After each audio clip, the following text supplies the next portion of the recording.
Hello friends, welcome back my YouTube channel mindset study with Rishikesh.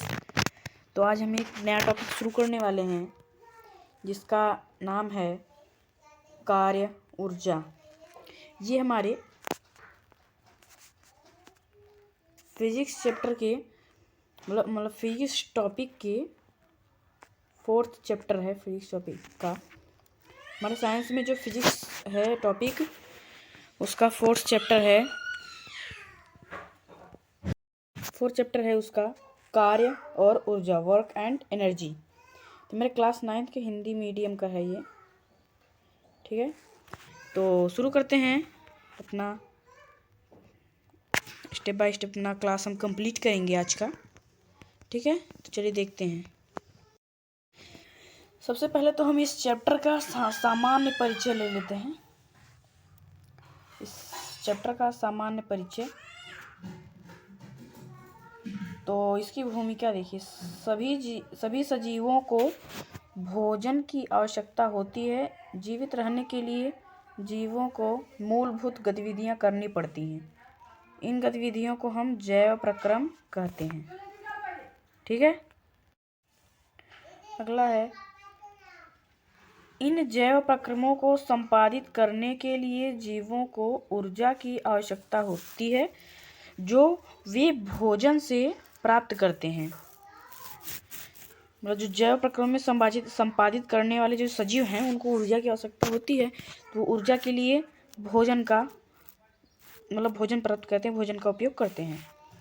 मशीनों को भी कार्य करने के लिए ऊर्जा की आवश्यकता होती है, जिसके लिए डीजल एवं पेट्रोल का उपयोग किया जाता है। जैसे जो मशीनें हैं, गाड़ी की मशीनें या ट्रैक्टर का ट्रक, कार, बाइक, सबकी मशीनें हैं, सभी किसी में डीजल का प्रयोग होता है, किसी में पेट्रोल का, सीएनजी का, बैटरी से भी ऊर्जा मिलती है, ठीक है। तो इतना सामान्य परिचय समझ में आ गया होगा। चलिए आगे बढ़ते हैं अब हम। जैसे देखिए क्या है, कठोर काम करने के बावजूद कुछ अधिक कार्य नहीं। कठोर काम करने के बावजूद कुछ अधिक कार्य नहीं, मतलब हम बहुत कठिन मेहनत करते हैं लेकिन वो कार्य नहीं कहा जाता। आइए देखते हैं। एक नोट है हमारे सामने, क्या है, आपके द्वारा किया गया सभी कार्य वैज्ञानिक दृष्टि से सभी कार्य नहीं होते हैं। मतलब हम जैसे डेली लाइफ में हम जैसे कुछ भी करते हैं तो हमें लगता है कि मैंने कुछ कार्य किया, लेकिन वो असल में वो कार्य नहीं होता है, ठीक है। जैसे वस्तु कार्य कब करती है? जब वस्तु गति करती है, और गति की दिशा में जब विस्थापित हो जाए तो उसे कहेंगे हम कार्य। तभी वो कार्य माना जाएगा जब कोई वस्तु हो, अगर कोई गति करे, वस्तु कोई है, अगर वो गति करे और गति की दिशा में विस्थापित हो जाए तब वो तो कार्य कहा जाएगा, नहीं तो कार्य शून्य हो जाएगा। कार्य का लंबवत है, जैसे बल हमारा ऐसे लगता है पृथ्वी का, और यहाँ से हम कोई सामान उठा के इधर गए तो ये लंबवत हुआ, इस 90 अंश का कोण बना, जिससे कार्य हो जाएगा हमारा शून्य, ठीक है। कार्य हमारा शून्य हो जाएगा। जैसे देखो, परीक्षा की तैयारी करना, पुस्तकें पढ़ना, चित्र बनाना, समस्याओं पर विचार विमर्श करना आदि कार्यों में बहुत ऊर्जा व्यय होता है, परंतु वैज्ञानिक परिभाषा के अनुसार देखें तो कार्य बहुत ही कम हुआ है। अगर जैसे हम परीक्षा की तैयारी करते हैं अपनी, उसके बाद पुस्तकें पढ़ते हैं, चित्र बनाते हैं या समस्याओं पर विचार विमर्श करते हैं, तो ये हम एक स्थान पर बैठ के करते हैं। ना तो हम गति करते हैं और ना ही गति के साथ गति की दिशा में ही विस्थापन होता है हमारा, इसीलिए ये कार्य शून्य हो जाता है। हमने कोई कार्य नहीं किया वैज्ञानिक दृष्टि से। वैसे तो हम अगर डेली लाइफ में देखें तो सभी कहेंगे हाँ कार्य हुआ।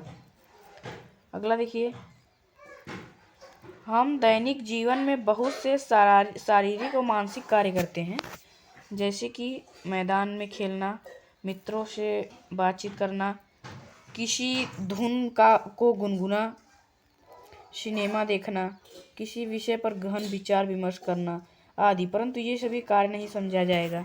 ये भी बात सही है। ये भी जो मैदान में खेलना है, मित्रों के साथ बातचीत करना है, किसी धुन को गुनगुना करना, सिनेमा देखना, किसी गहन विचार विमर्श करना आदि, ये सब जो है ये कार्य नहीं समझा जाएगा वैज्ञानिक दृष्टि से, क्योंकि इसमें हमारा न तो गति हुआ और न ही गति की दिशा में विस्थापन हुआ। ठीक है, अब आइए हम आते हैं अपने मेन टॉपिक कार्य पर। तो देखो, कार्य देखिए, इसे कार्य करने के लिए दो दशाओं का होना आवश्यक है। पहला है वस्तु पर कोई बल लगना चाहिए और वस्तु जो है वो विस्थापित होनी चाहिए। जैसे कोई वस्तु, जैसे ये देखो, ये घोड़ा गाड़ी है, तो ये जो घोड़ा है इस पर इस तरह बल लगा रहा है और ये जो गाड़ी है ये भी इसी तरफ विस्थापित हो रही है, यानी ये घोड़ा द्वारा किया गया कार्य। घोड़ा यहाँ पर क्या कर रहा है? कार्य कर रहा है। और ये देखो इस बॉडी बिल्डर को, ये भी बैठ के बल उठा रहा है ऊपर की तरफ, और ऊपर की तरफ इसकी स्थिति में परिवर्तन हो रहा है ऊपर, यानी ये भी कार्य कर रहा है। ये बच्चा भी जो है, ये भी कुएं में से पानी खींच रहा है, यहाँ पर भी कार्य हुआ, स्थिति में परिवर्तन होगी बाल्टी की। और ये एक है जो स्केटिंग कर रहा है, इस पे भी बल लग रहा है इसी साइड और विस्थापन भी इसी साइड हो रहा है, ये भी कार्य कर रहा है। और ये भाई साहब साइकिल चला रहे हैं, ये पैडल पर जब पैर से जोर लगाते हैं तो साइकिल भी आगे जाती है, आगे की तरफ बल लगाएंगे, आगे की तरफ साइकिल भी जाती है। ठीक है, तो दो दशाओं का होना आवश्यक होता है तभी कार्य माना जाएगा। एक तो वस्तु पर बल लगना चाहिए और वस्तु विस्थापित होनी चाहिए। दो इसके मेन कारण हैं। ठीक है, चलिए आगे बढ़ते हैं। अब देखते हैं क्या कार्य की वैज्ञानिक संकल्पना। ठीक है, कार्य की हम वैज्ञानिक संकल्पना देखते हैं। कार्य की वैज्ञानिक संकल्पना यानी कार्य की परिभाषा क्या है? जब हम किसी वस्तु पर बल लगाकर उसे विस्थापित कर देते हैं तो वह क्रिया कार्य माना जाएगा। मतलब जब हम किसी वस्तु पर बल लगाकर उसे विस्थापित कर दें तो वह क्रिया क्या माना जाएगा? कार्य माना जाएगा। ठीक है, इतना तो आ गया हो समझ में। फिर से देखो, जब हम किसी वस्तु पर बल लगाकर उसे विस्थापित करते हैं तो वह क्रिया कार्य माना जाएगा। पहला पॉइंट देखिए, कार्य किया जाता है जब एक बल वस्तु की गति उत्पन्न करता है, वस्तु में गति उत्पन्न करता है। मतलब कार्य किया जाता है, कब कार्य किया जाता है? जब वस्तु पर बल लगे और वस्तु में गति उत्पन्न हो जाए बल की ही दिशा में, तब उसे कार्य कहेंगे। फिर कार्य किया जाता है जब एक वस्तु पर बल लगाया जाए और वस्तु बल के प्रभाव से गतिशील हो जाती है, यानी कि विस्थापित हो जाती है। यानी जिस साइड बल लगाया जाए उसी साइड विस्थापित हो जाए तो उसे कार्य कहेंगे। ठीक है, जैसे देखो इस चित्र में ये भाई साहब जो अभी साइकिल चला रहे थे वो फिर साइकिल चला रहे हैं। तो ये पैडल पर जब जो पैर से जोर लगा रहे थे तो साइकिल भी आगे जा रही है, तो बल आगे की तरफ लगा रहे हैं, साइकिल भी आगे जा रही है, यानी कि ये भाई साहब कार्य कर रहे हैं। ये भी एक हैं जो कि इस कपबोर्ड को पुश कर रहे हैं, एक अलमारी की तरह है, तो ये इस साइड पुश कर रहे हैं तो ये अलमारी की तरह है, तो ये भी इसी साइड जाएगा, तो यानी ये भी कार्य करेंगे। ठीक है, अब चलिए आगे चलते हैं। ऐसे कुछ एग्जाम्पल देखते हैं। फॉर एग्जाम्पल देखिए, जैसे मान लीजिए आप एक बहुत बड़े चट्टान को बल लगाकर धकेल रहे हैं। यदि आप लाख प्रयत्न करने के बावजूद भी चट्टान नहीं हिलता तो यह कार्य नहीं माना जाएगा। क्योंकि लगाए गए बल से वस्तु का विस्थापन नहीं हुआ, जबकि ऊर्जा बहुत अधिक व्यय हुई। तो मतलब जैसे देखो, ये एक जो व्यक्ति है वो दीवार पर बल लगा रहा है, लेकिन दीवार जो है वो खसकती नहीं, अपने स्थिति में परिवर्तन नहीं करती, जिससे कार्य नहीं हुआ। देखिए यहाँ, देखिए दीवार पर बल लगाने से दीवार में गति नहीं हुआ, अतः यह कार्य नहीं हुआ। ऐसे एक और एग्जाम्पल है, जैसे यहाँ पर देखो, ये एक आदमी है जो कि पर्वत को ढकेल रहा है, मतलब एक पहाड़ को, जैसे छोटा पहाड़ है उसे ढकेल रहा है इस साइड, लेकिन ये पहाड़ इतना वजन है कि ये अपने स्थिति में परिवर्तन नहीं कर रहा है, जिससे कार्य नहीं हुआ।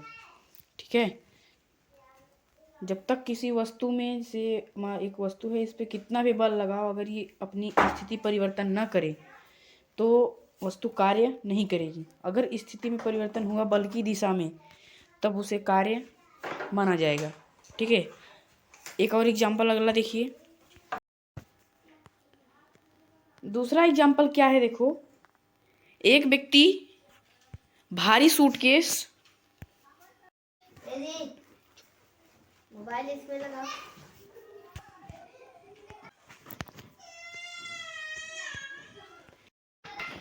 एक व्यक्ति भारी सूटकेस लेकर बिना हिले डुले खड़े खड़े थक जाता है, लेकिन स्थिर होने के कारण उसने कार्य नहीं किया। जैसे ये देखो, आदमी एकदम थक गया है इस भारी सूटकेस को लेकर, लेकिन इसकी गति में न तो इसमें गति हुआ, न गति की दिशा में विस्थापन हुआ, इससे कार्य नहीं किया। और ये भी कार्य नहीं किया क्योंकि ये अपनी गति की दिशा में न गति किया और न ही गति की दिशा में विस्थापित किया, इसीलिए इसका कार्य जो है शून्य माना जाएगा। ठीक है, आगे चलते हैं। अब देखिए, अब देखते हैं कार्य की परिभाषा। कार्य की परिभाषा क्या है? किसी पिंड या वस्तु पर किया गया कार्य उस पर लगाए गए बल के परिमाण व बल की दिशा में उसके द्वारा तय की गई दूरी के गुणनफल से परिभाषित होता है। मतलब जब किसी पिंड पर कार्य तब किया जाता है जब उस वस्तु पर बल लगाया जाए और वह वस्तु बल की दिशा में, कार्य उसे कहेंगे जब किसी वस्तु पर जितना बल लगाया जाता है और बल की दिशा में जितना विस्थापन होता है, उसके गुणनफल को कार्य कहते हैं।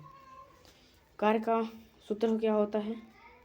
बल गुणे विस्थापन, यानी कि W बराबर F इंटू यस। F से फोर्स, यस से विस्थापन, जहाँ F का मतलब बल और यस का मतलब विस्थापन। ठीक है, समझ में आ गया?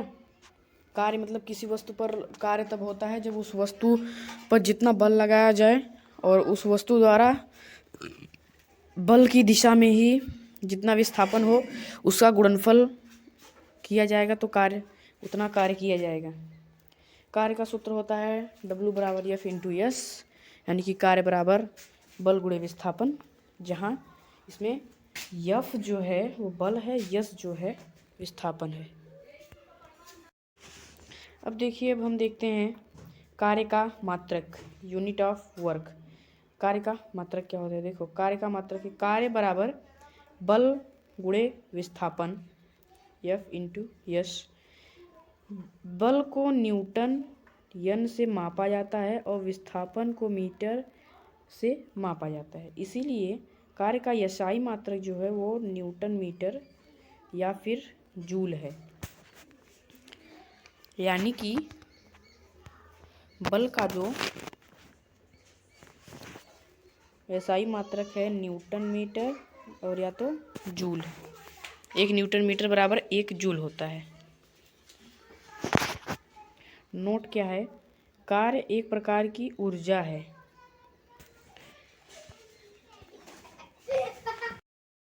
ठीक है, मतलब जैसे किसी चीज़ का मात्रक ऐसे ही निकाला जाता है कि उसका जो सूत्र होगा, तो सूत्र में एक एक का मात्रक रखेंगे तो उसका मात्रक बन जाएगा। बल का मात्रक जैसे क्या होता है? न्यूटन, और विस्थापन का मात्रक क्या होता है? मीटर।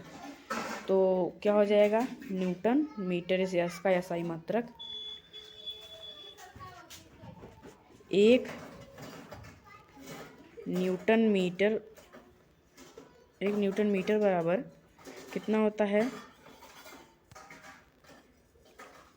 1 जूल होता है। ठीक है,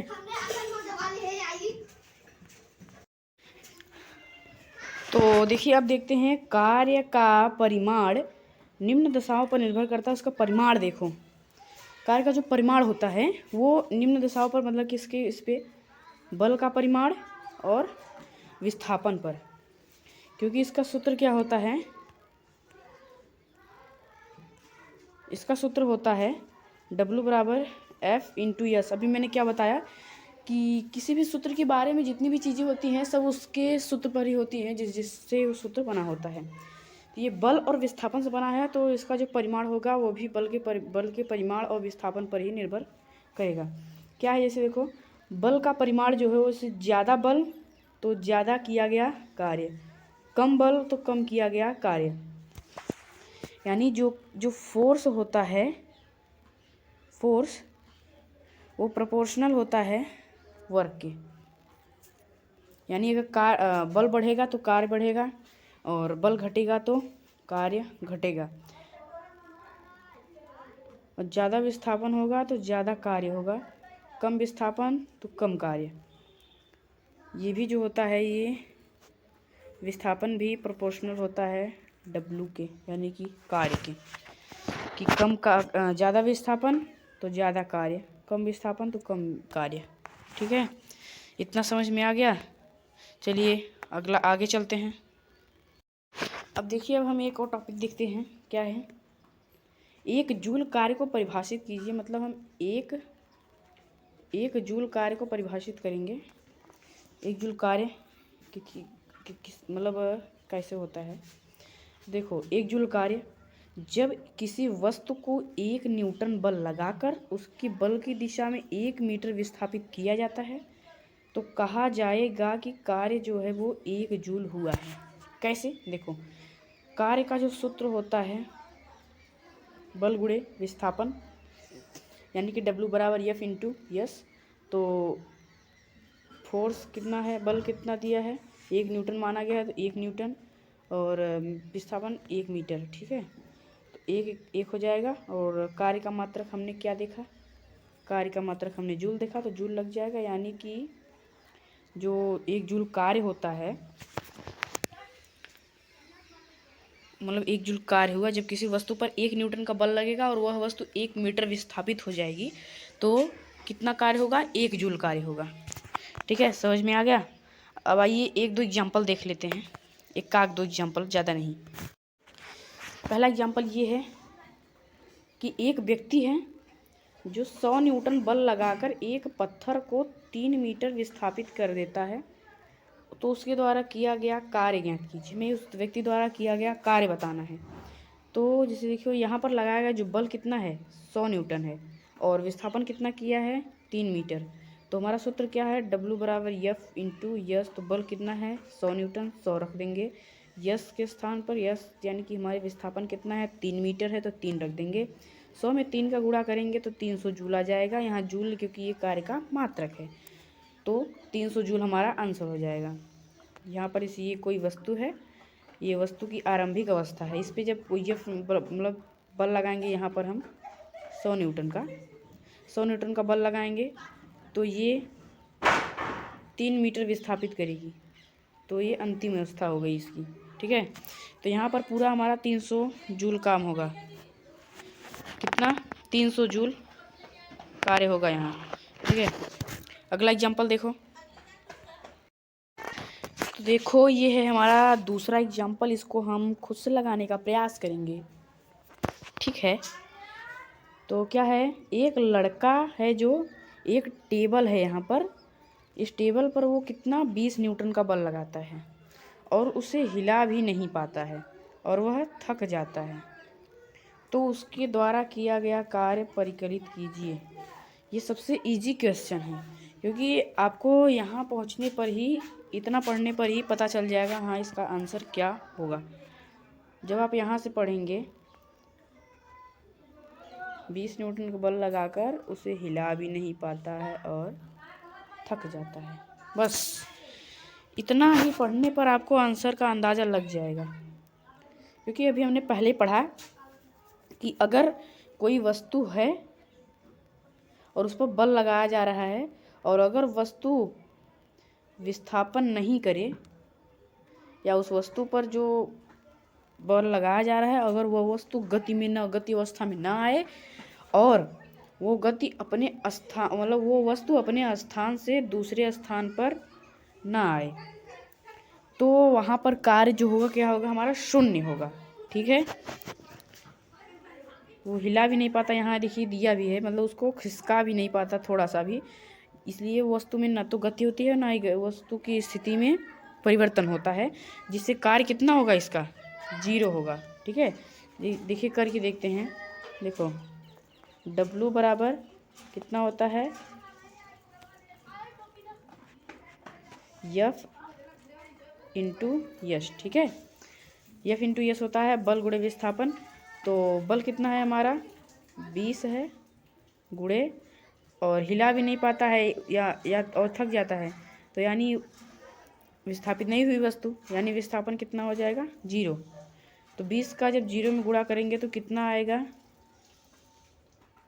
0 जूल आएगा। तो देखिए यहाँ पे 0 जूल आ रहा है आंसर, की नहीं आ गया ना, तो यानी हमारा कार्य कितना होगा, कार्य एकदम हमारा हो जाएगा 0। ठीक है, ये लड़का एकदम थक गया, इसकी हालत ख़राब हो गई, लेकिन इसके द्वारा किया गया कार्य 0 है वैज्ञानिक दृष्टि से। वैसे तो हमारे दैनिक भाषा मतलब गाँव के लोग ऐसे कहेंगे ही कि कार्य किया क्योंकि थक गया, लेकिन वैज्ञानिक दृष्टि से इसका कार्य कितना हो गया 0 जूल। ठीक है, अब 2 ही एग्जाम्पल होगा, क्योंकि ये कार्य और ऊर्जा वाले चैप्टर का एग्जाम्पल मैंने करवा दिया है, एक वीडियो बनाया है, उस 14 मिनट का वीडियो उसमें करवा दिया है। आपको वीडियो दिखाता हूँ इस वीडियो में। ये एक वीडियो मैंने बनाया है न्यूमेरिकल एग्जाम्पल का मैंने वीडियो बनाया है जो कि 14 मिनट का है, कार्य और ऊर्जा का। तो यहाँ आप देख लेंगे, आपको यहाँ लगभग 10 क्वेश्चन मिल सकते हैं, लगभग 10 क्वेश्चन मिल जाएंगे आपको यहाँ पर न्यूमेरिकल के कार्य एग्जाम्पल। या हमारा वीडियो देखेंगे आप तो उसमें आपको एकदम बढ़िया से बढ़िया नीचे से लेकर ऊपर तक हर लेवल के क्वेश्चन आपको मिल जाएंगे कार्य और ऊर्जा के। ठीक है, तो ये वीडियो देख लेना, आपका न्यूमेरिकल जो है एकदम क्लियर हो जाएगा। ठीक है, अब अगले टॉपिक की ओर बढ़ते हैं आगे। अब चलिए देखते हैं कि कार्य जो है हमारा धनात्मक होगा कि धनात्मक, ऋणात्मक या फिर शून्य। कार्य जो हमारा धनात्मक, ऋणात्मक या शून्य तीनों होता है। पहला क्या देखेंगे हम कि कार्य धनात्मक होता है।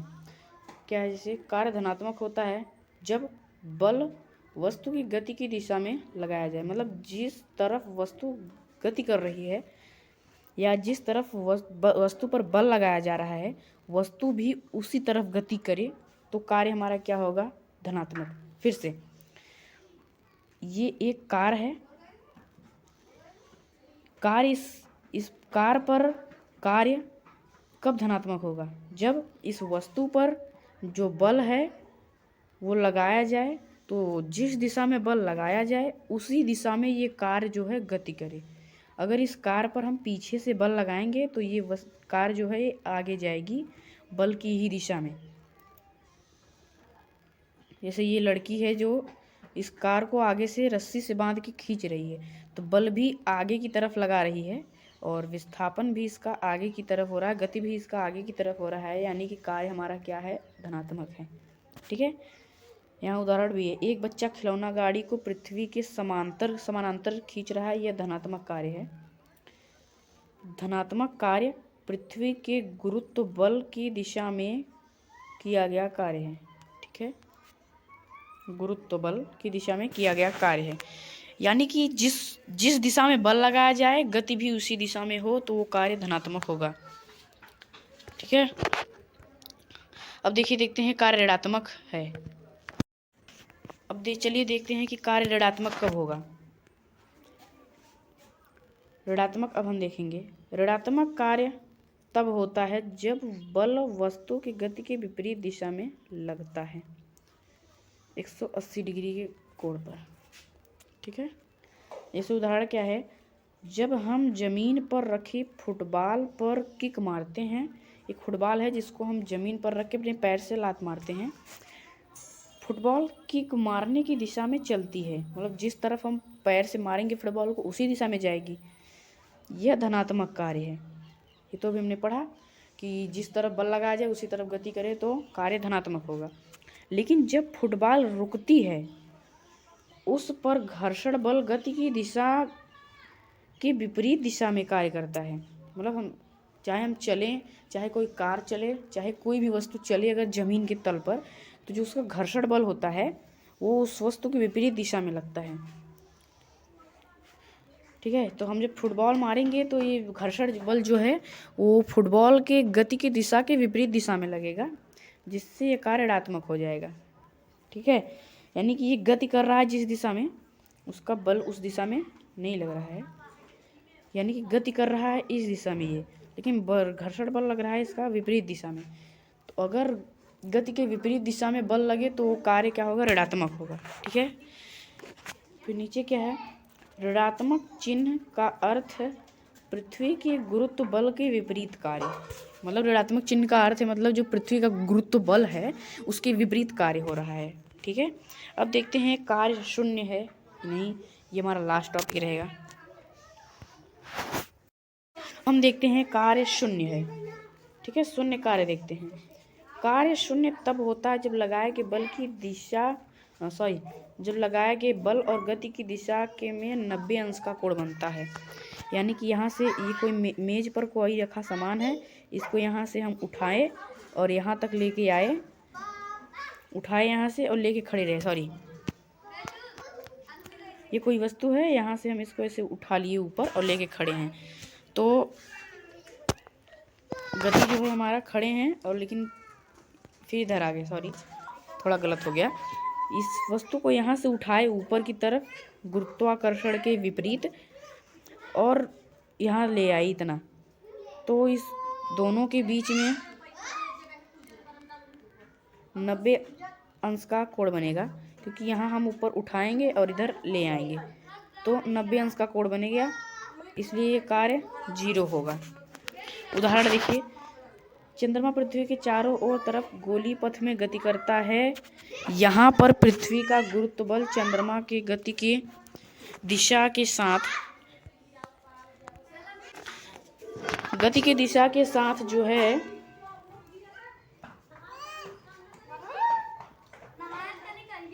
गति के दिशा के साथ 90 अंश का कोण, अतः कार्य किया गया कार्य जो हमारा शून्य होगा। यानी कि जब कोई वस्तु को हम उठाएंगे और बगल में ले जाएंगे, तो अगर गुरुत्वाकर्षण के विपरीत ऊपर उठाएंगे और उसके बाद अगर हम गति में जाएंगे उस वस्तु को लेके बगल में, अगर उस बीच में अगर 90 अंश का कोण बन रहा है तो वो कार्य हमारा जो है शून्य हो जाएगा। ठीक है, समझ में आ गया। जैसे ये हमारा जो है पृथ्वी है और ये हमारा उपग्रह है एक, इसके चारों ओर ये ऐसे गति कर रहा है, तो इधर गति करेगा, अगर यहाँ से बल तो इस साइड लग रहा है और गति इस साइड हो रही है, तो यहाँ 90 अंश का कोण रुक जाइए, दिख नहीं रहा होगा आपको। अब देखो, पृथ्वी जो है ये हमारी ये गुरुत्वाकर्षण बल इस साइड लगा रही है और ये उपग्रह जो है ये इस साइड जा रहा है, तो यहाँ बीच में 90 अंश का कोण बना, तो ये कार्य हमारा क्या हो गया, शून्य हो गया। ठीक है, इतना समझ में आ गया। तो आशा है आप सभी को कि हमें आशा है कि आपको ये हमारी जो वीडियो है, ये आधे घंटे की वीडियो जो हमारी बनी आज, इसमें आप सभी को ये कार्य वाला जो चैप्टर है समझ में आ गया होगा। तो ये हमारा अभी आज क्या है, जो आज वीडियो थोड़ी लंबी हो जाती, इसीलिए हमने केवल कार्य का ही टॉपिक चलाया है। अब ऊर्जा का अगले वीडियो में देखेंगे, तो ये हमारा फर्स्ट पार्ट है। ठीक है, ये हमारा फर्स्ट पार्ट है। ऊर्जा का अब हम अगले वीडियो में देखेंगे खूब विस्तार से। ठीक है, तो अगर आपको एक बात और जरूरी बात, अगर आपको इसे न्यूमेरिकल की अच्छी जानकारी लेनी, मतलब अच्छे से न्यूमेरिकल समझना है, तो आपको मेरी ये वाली वीडियो देखनी पड़ेगी। इसमें मैंने न्यूमेरिकल अच्छे से कराया है, आपको एकदम 100% समझ में आ जाएगा। ठीक है, तो एक बार ये वीडियो ज़रूर देख लेना। अगर आप चैनल पे नए हैं तो सब्सक्राइब कर दें, लाइक कर दें और चैनल और कमेंट कर दें, अपने दोस्तों के पास शेयर कर दें। तो मिलते हैं अगले वीडियो में एक नए टॉपिक के साथ। तब तक के लिए take care, goodbye, thank you.